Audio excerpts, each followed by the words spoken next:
Entonces este tema se llama la bendición de entrar en el desierto. Entonces, desierto quiere decir ese espacio que hay entre la promesa y la bendición que nos quiere entregar Dios. Entonces, desierto es ese tiempo que hay entre una promesa que Dios nos hace, pero para llegar a esa promesa hay que pasar un espacio que vamos a recibir un entrenamiento, vamos a recibir una formación para poder disfrutar de la bendición que Dios nos tiene. ¿Verdad? También dice que es un espacio entre el fracaso y el éxito. ¿Verdad? Y también dice que el desierto es un espacio o un aprendizaje que hay entre la pobreza y la abundancia, entre la sanidad y la enfermedad. Amén. Amén. A ver, me copian. Amén. Amén, eso, porque voy a pensar que están mirándome nomás, pero pongan sus oídos acá. Entonces la Biblia nos da varios ejemplos y uno de ellos es José. ¿Recuerdan a José? José el soñador. Entonces José, recordemos que José es una persona que Dios levantó en el pueblo de Egipto como una persona súper importante, que le dio, este faraón le dio una tremenda autoridad a José para ser una persona que dirigiera, ¿cierto? Como un presidente en este tiempo. Pero para llegar así, él tuvo que pasar un desierto. Primero que todo fue una persona que fue menospreciada por su familia, porque tenía ese don especial de soñar. Recuerdan que él soñó que era una espiga en la mitad y que habían otras 12 espigas que se doblaban ante él, y eso le hizo pasar duros momentos con su familia. Y fue muy menospreciado por ellos. Y también sufrió al momento que lo entregaron como esclavo. ¿Sí recuerdan esa historia? Después de eso fue vendido, y después de eso llegó a la casa de Potifar teniendo como parte de los dones y de lo que el Señor le había formado. Le entregó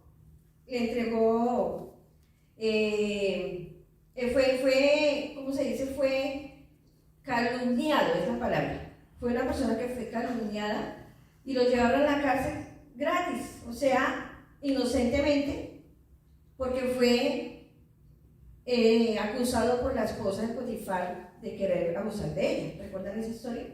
Entonces, si usted mira todo eso, nada de lo que le pasó a José tenía nada que ver con él, porque él era una persona buena, un hijo bueno, una persona que tenía muchos dones y talentos. Sin embargo, pasó ese tremendo proceso para llegar a ser lo que el faraón quiso que él fuera, un emperador, una persona que mandara la nación. Y así sucesivamente. Vemos muchos ejemplos. También David, para ser rey, y antes de ser rey ungido, recuerden que su padre no lo reconoció como un hijo, o al menos no se acordaba que tenía un hijo menor. ¿Sí recuerdan eso? No sabía que tenía un hijo menor, o no se acordaba porque él era el hijo que estaba afuera con las ovejas. Pero sin embargo, Dios tenía un propósito con David, que era ungirlo como rey. Amén. Y lo sacó de esas ovejas allá de pastorear y lo trajo hasta acá, para que fuera el rey de Israel. Pero una vez fue ungido como rey de Israel, pasaron muchas cosas, que fue primeramente la persecución de Saúl, porque no podía resistir que Dios fuera a levantar a David, cuando Saúl fue el primer rey de Israel. Entonces dijo, ¿cómo va a haber otro rey después de mí? Pero Dios simplemente se desagradó totalmente de lo que hacía Saúl y lo nombró rey a David.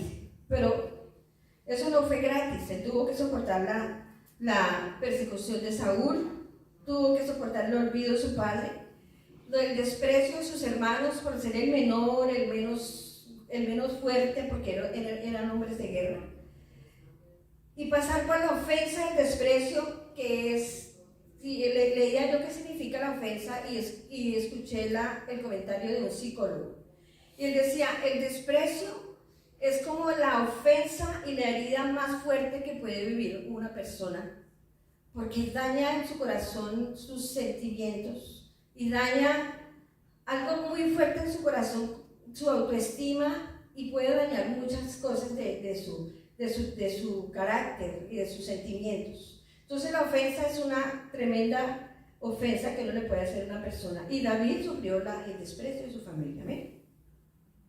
También pasó por la cueva de Adulán, donde se tuvo que esconder, y ahí fueron llegando personas endeudadas, personas llenas de fracasos. Todo lo peor de Israel llegaba a la cueva de Adulán, y que ellos fueron a su vez los mejores luchadores que tuvo David. ¿Amén? También Israel recuerda que fue esclavo por tantos años, pero que Dios lo sacó de Egipto, y mientras lo sacó y empezó a caminar, empezó esa prueba, empezó ese desierto, empezó a vivir ese tremendo momento. Primeramente que saliendo, los egipcios lo corretearon. ¿Recuerdan eso? Que el Señor abrió el mar porque venía Egipto a regresarlos nuevamente esclavos. Pero quiero que sepan que con todo eso que ellos vivieron, que José vivió, que David vivió, que Israel vivió, tuvo un plan. Ahora, usted mire su vida, examine lo que ha pasado, porque todos hemos pasado por un desierto, todos. Hemos pasado momentos económicos terribles, hemos vivido momentos familiares terribles. O sea, y uno puede hacer una recopilación de todas las cosas difíciles que uno ha vivido, y uno bien puede decir, escribiré un libro de mis vivencias. ¿Sí lo ha dicho algún día?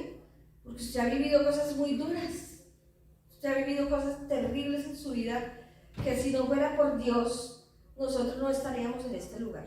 Pero que Dios se ha ocupado de mí, de usted, de todas mis necesidades y del corazón de cada uno de nosotros, y es por eso que nosotros hoy gozamos de estar en la presencia del Señor y ser libres. Y si alguno todavía no está libre, pues entonces vamos a pedirle a Dios que nos ayude, amén, que nos bendiga. Entonces el pueblo de Israel en ese desierto comía maná, ¿cierto? Y el maná es como esa provisión donde no había provisión. Nosotros hemos tenido provisión cuando no hay provisión, se han tenido la provisión cuando no hay provisión. No tenemos dinero, no tenemos para la renta, no tenemos para muchas cosas, pero de alguna parte viene el milagro, el maná. Pero a veces nos cansamos del maná, nos cansamos de comer ese maná del cielo que venía. Entonces el pueblo del Señor, pues digamos que nosotros comemos algo popular entre nosotros, los tamales, ¿cierto? Pero yo sé que un día a la semana, un día al mes, un día a X lugar, un tamal está bien. Pero comer todos los días, 3 veces al día tamal, por yo no sé cuánto tiempo, eso debe ser terrible. Tamal asado, tamal al jugo, sopa de tamal, todo, o sea, debe ser desagradable. Entonces, el último día que comió tamal ya no quiere más tamal. ¿Amén? Entonces, sin embargo, Dios nos sustenta, Dios nos ayuda y Dios nos da provisión siempre. ¿Amén? Entonces, qué bueno el maná. ¿Amén? También dice en Santiago 1:2. Santiago 1:2 dice: hermanos míos, tengan por sumo gozo cuando estemos en diversas pruebas, porque la prueba de su fe produce paciencia y produce fe. Amén. La prueba de su paciencia produce paciencia. La prueba produce paciencia y produce fe. Sea que todo lo que nosotros vivimos tiene ese propósito. ¿Ok? Entonces el primer propósito es prepararnos para vivir en esta tierra prometida. Entonces vamos a ver algunos propósitos del desierto, de los tiempos duros, de los tiempos de escasez, de los tiempos de enfermedad, de los tiempos cuando uno tiene personas en su trabajo donde uno dice: ¿y esta señora qué cree que soy yo? Eso es parte del desierto y de las pruebas de preparación para cuando Dios nos va a entregar algo, ¿cierto? Pero Él se quiere asegurar de que nosotros somos dignos de ese regalo que nos va a dar, o de esa tierra prometida que vamos a vivir. Porque le pregunto, ¿usted está listo para la fama? ¿Usted está listo para las riquezas? ¿Usted está listo para un cargo importante? ¿Está listo para tener una buena familia? ¿Está listo?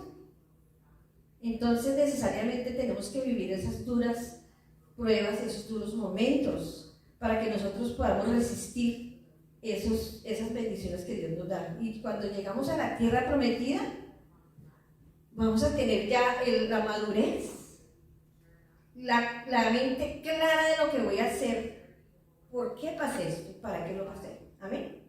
¿Sí me copian, sí me están entendiendo? Amén. Entonces, la responsabilidad de tener esas cosas grandes se recibe en ese desierto. Entonces, por eso hay futbolistas en que estuvieron en el equipo, en grandes equipos internacionales, pero no la hicieron, porque no dieron la talla. O tuvieron dinero, si han visto que hay gente que se gana la lotería o tiene tanto dinero y no está preparado. Y de pronto de la noche a la mañana se termina el dinero. O simplemente el dinero, la cantidad de dinero que tenía en menos de nada lo desaparece, porque no está preparado. ¿Amén? Y así pasa en todas las cosas. El segundo propósito. Vamos a ver Deuteronomio 8:15 al 18. Y te introdujo, mira que mientras yo le quiero decir esto, mientras yo leía esto y yo estaba escribiendo esto, yo estaba llorando. Porque el Señor me ministraba tanto, yo dije, wow, Dios, esta palabra yo la tomé absolutamente para mi vida, porque los desiertos que hemos cruzado con mi esposo son fuertes, pero son la formación que Dios está haciendo en nosotros en este tiempo, y se lo voy a leer. Y te introdujo y me introdujo Dios a través de este inmenso y terrible desierto. Escuchen bien. Con sus serpientes abrasadoras, con escorpiones, tierra sedienta donde no hay agua, sacando para mí agua de la roca del Pernal. En el desierto me alimenté con el maná de nuestros padres que ellos no conocían. ¿Amén? ¿Para qué? Dice que para humillarme, para probarme y finalmente para hacerme bien. Mas acordémonos del Señor, nuestro Dios, porque Él es el que da el poder para hacer las riquezas, a fin de confirmar su pacto, el cual juró a nuestros padres como en este día. ¿Ves? ¿Por qué tenemos que pasar estas cosas? Porque si no las pasamos el día que lleguen las cosas, no sabemos qué hacer con esto. ¿Y ahora qué hacemos con este dinero? ¿Qué hacemos con esta persona? ¿Qué hacemos con esta? Ahora soy el jugador más importante, pero la fama se me subió hasta más arriba de la cabeza y no di la talla. ¿Qué hacemos cuando el Señor nos entrega un cargo? ¿Amén? ¿Sí está bien eso? Necesitamos aprender. ¿Amén? Tener una gran familia también necesita un aprendizaje, tener humildad, tener disposición de aprender todo, que sea leyendo, pero tener disposición de hacer las cosas. Amén. El tercer propósito está en el libro de Números 11, 4 al 6. Y es librarnos de la mentalidad de la esclavitud. Números 11, 4 al 6. La gente extranjera que se mezcló con ellos tuvo un vivo deseo, y los hijos de Israel también volvieron a llorar y dijeron: ¿quién nos diera a comer carne?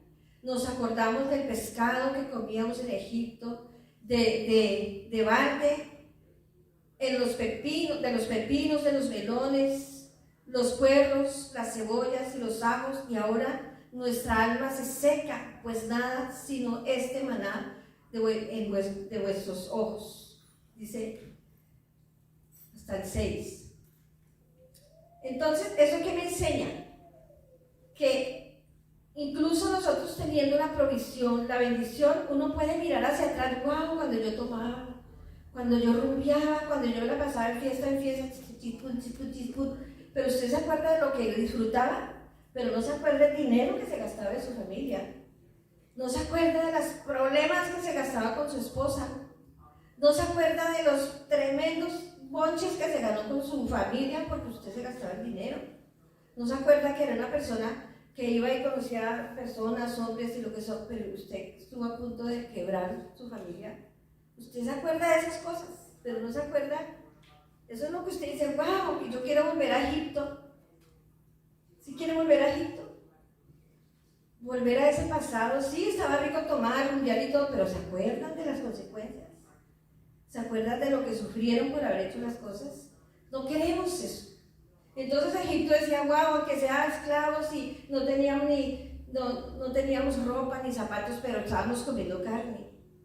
A veces nosotros somos así. Queremos acordarnos de lo que nos ofrecía el mundo. Pero el precio que pagábamos en el mundo era bastante alto. Falta, escasez, no había paz en el hogar, no teníamos coordinación en el hogar. El esposo y la esposa andaban como se les daba su gana, uno para un lado y el otro para el otro. Seguramente era divertido y chévere, pero ¿dónde está la paz que sobrepasa todo entendimiento que solo lo puede dar Dios? Entonces, ve por qué necesitamos pasar por el desierto. Porque Dios nos enseña a valorar, no solamente haber dejado a Egipto, que no nos enseña ni nos da nada, que simplemente nos dio una nueva vida en Cristo Jesús y a disfrutar en bendición, en paz y a gozarnos con una vida sana y tranquila. Amén. Otro propósito del desierto, hablar con Dios. Amén. Hablar con el Señor es una cosa muy, muy interesante, porque nosotros poco hablamos con Dios. Podemos decir, tengo una relación con Dios, pero poco hablamos con Él, ¿cierto?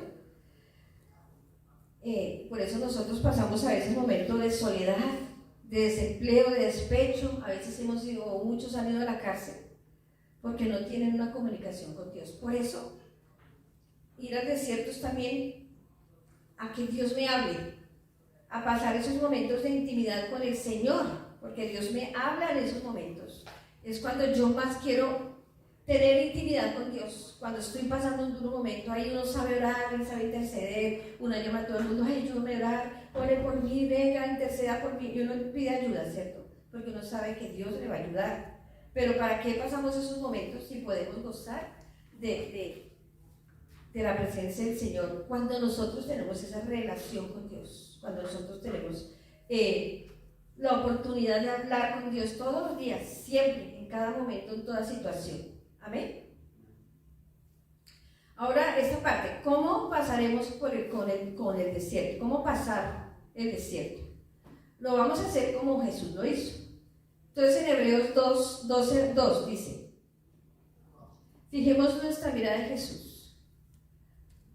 12:2 dice, puestos los ojos en Jesús, el autor y consumador de la fe, el cual, por el gozo puesto delante de él, sufrió la cruz, menospreciando lo oprobio, y se sentó a la diestra del trono de Dios.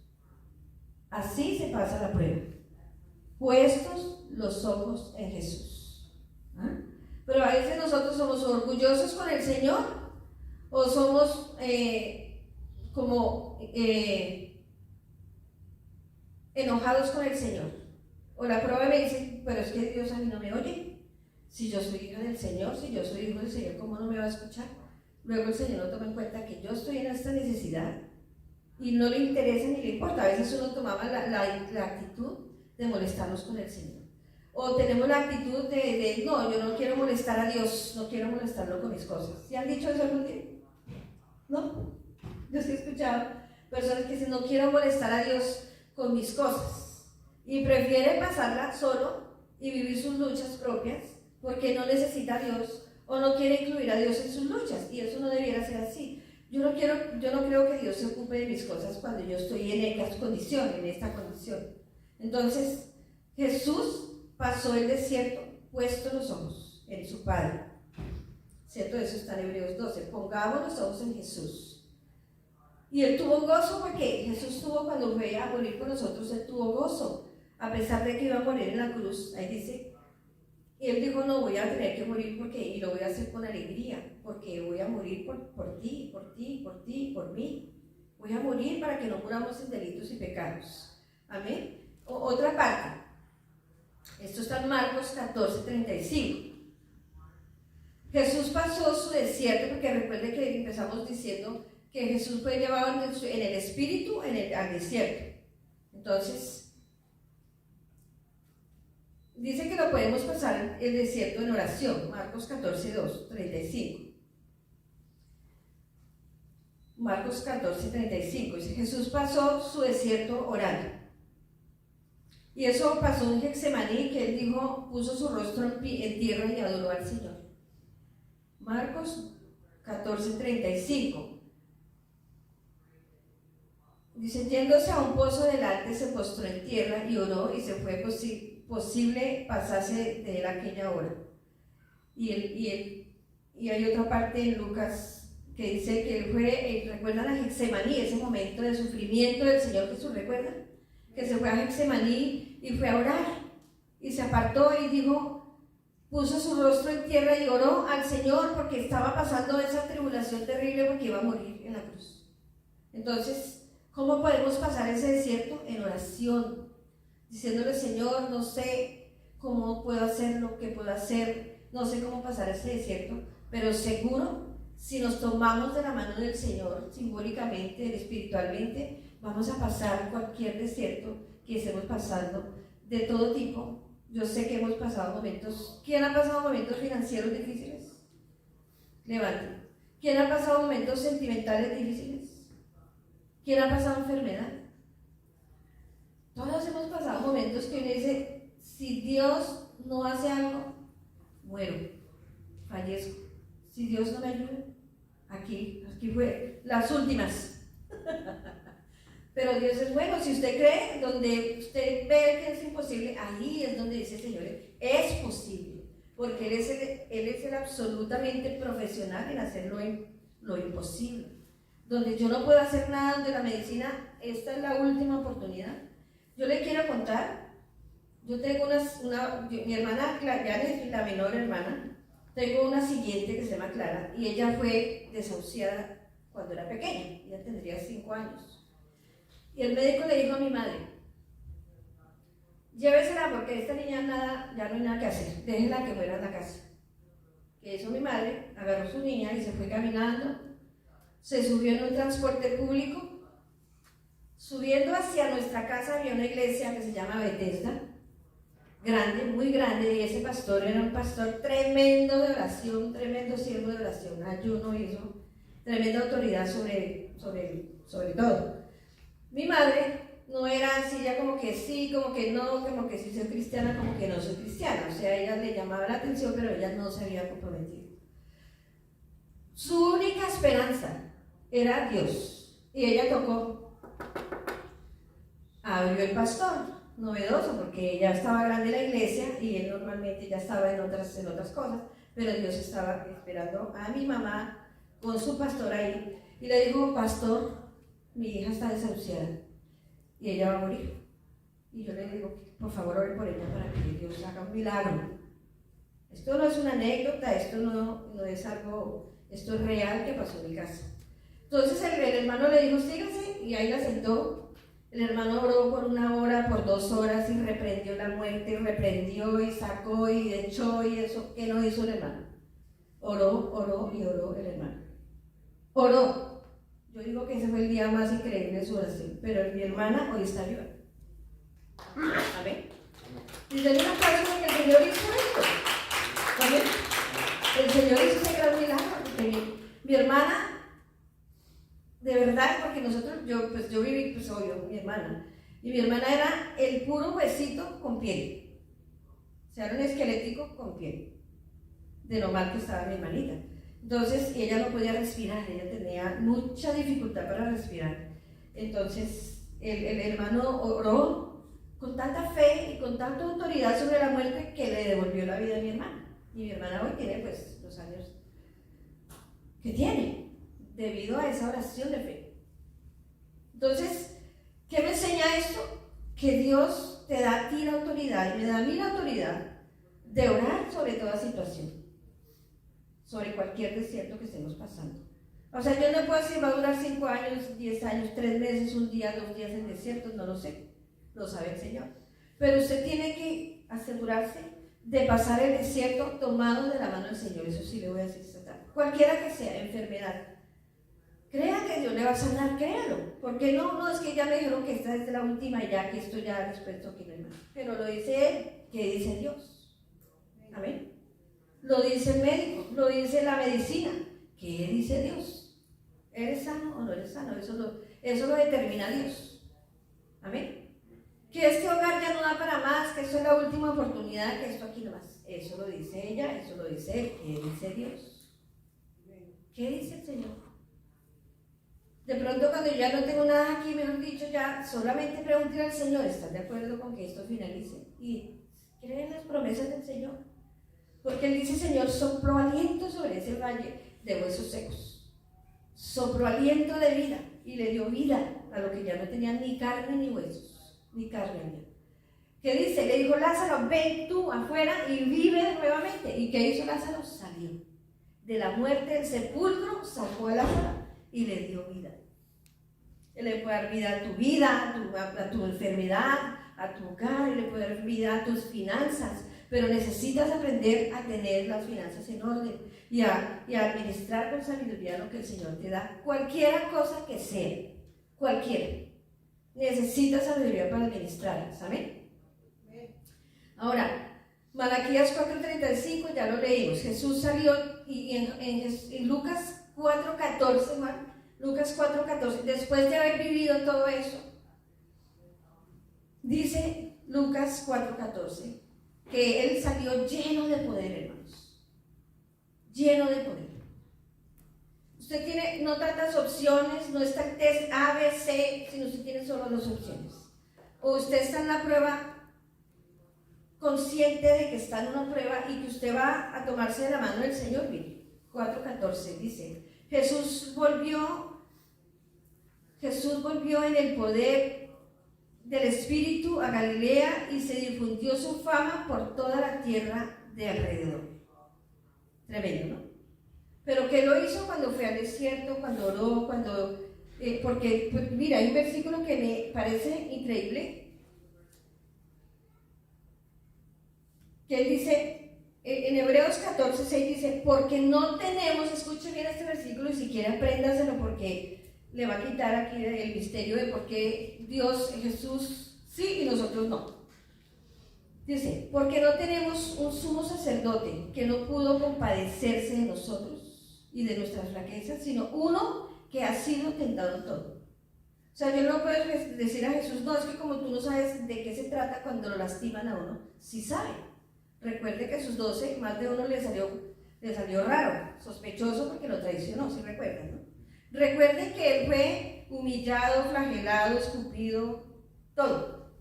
Recuerden que él también fue decepcionado, que incluso le quitaron su ropa y fue avergonzado. O sea, él lo ha vivido todo para que uno no diga, ay, es que él no sabe de lo que está hablando.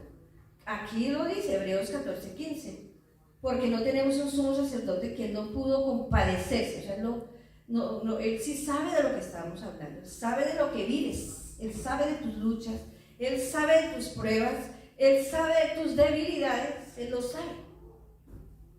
Sabe, por eso te entiende, por eso tiene paciencia con nosotros y Él no está detrás de nosotros con el látigo, sino está el amor sobrenatural para nosotros. Amén. Porque la gente a veces tiene en la mente que, oh, Dios me va a partir un pie, me va a partir un brazo. No, pues ya estamos aquí todos enyesados si se tratara de eso. Pero Dios sobre todas las cosas es un Dios de amor. Creo que todos lo vivimos, ¿no? Dios es un Dios de amor, que a pesar que estemos en las que andamos, Él está ahí al pie de nosotros. Él no te está diciendo, usted esto, aquí, pecador, fuera, chiste, no, nada. Él está esperando de que nosotros tengamos una actitud correcta hacia el Señor y una actitud de arrepentimiento. Amén. Recordemos que también Job oró a pesar de todas las cosas, de que él tenía todas las riquezas, él era un hombre rico, tenía hermosas hijas y él, a pesar de que el Señor permitió que él viviera ese desierto tremendo, él no negó a Dios, no renegó por Dios. Recordemos que Pablo y Silas, mientras estaban en prisión, ellos cantaban himnos. ¿Recuerdan esa historia? Cantaban himnos. Dígame cuántas alabanzas usted canta cuando está en las pruebas. No, ahí estamos peleando con el Señor. Sí, claro, como el Señor se olvida de mí, ahí estamos peleando con el Señor. Claro, yo sin trabajo y al Señor no le importa. No, pero Pablo y Silas estaban cantando alabanzas. Pero Job estaba diciendo al Señor gracias por bueno y por malo, por todo. Pero ¿será esa nuestra? ¿Seré yo ese maestro? ¿Seré yo esa persona agradecida por todo? ¿No? ¿O sí? Yo no sé. Tú lo sabes. Entonces dijo Señor, otra y la última. Cuando estemos en este desierto, declaremos la palabra. ¿Cierto? Que Jesús que dijo, escrito está. Escrito está. ¿Cierto? Que si creyeres en el Señor Jesucristo serás salvo de tú y tu casa. Que yo soy Cristo, soy nueva criatura en Cristo Jesús. Que todo lo que puedo en Cristo que me fortalece. Que soy nueva criatura. Bueno, no sé cuántos versículos cuando usted tenga una necesidad puede declarar, pero tiene que saber la palabra. Tiene que declarar la palabra, porque la palabra la que nos puede sacar en victoria. Amén. Pero la tiene que conocer, la tiene que leer. ¿Cómo declarar? Decláreme una palabra, alguien dígame así rápido una palabra de bendición. Todo lo puede Cristo que me fortalece. Una, otra. Mira que te mando que seas valiente, no desmayes. Mira, mi hermana Delia, ¿verdad? La mayor de todas, si se la sabe, ¿verdad? Tremendo. Mira que te mando que te esfuerces, que seas valiente, no temas, no desmayes, porque yo estaré contigo donde quiera que vayas, a donde sea. Amén. Bueno, pues entonces que viva el desierto. Que viva el desierto, porque ahí vamos a aprender muchas cosas. Nadie ha dicho que es fácil, nadie ha dicho que wow, que espectacular el desierto, no. Pero que vamos a salir una persona muy diferente al otro lado, lo vamos a hacer. Que vamos a aprender a ser administradores, que vamos a aprender a ser buenos siervos, buenos maridos, buenos empleados. Todo va a pasar si atravesamos el desierto tomados de la mano de Dios. Díganme, tomados de la mano de Dios, cualquier desierto que sea. Entonces vamos a levantarnos y el Señor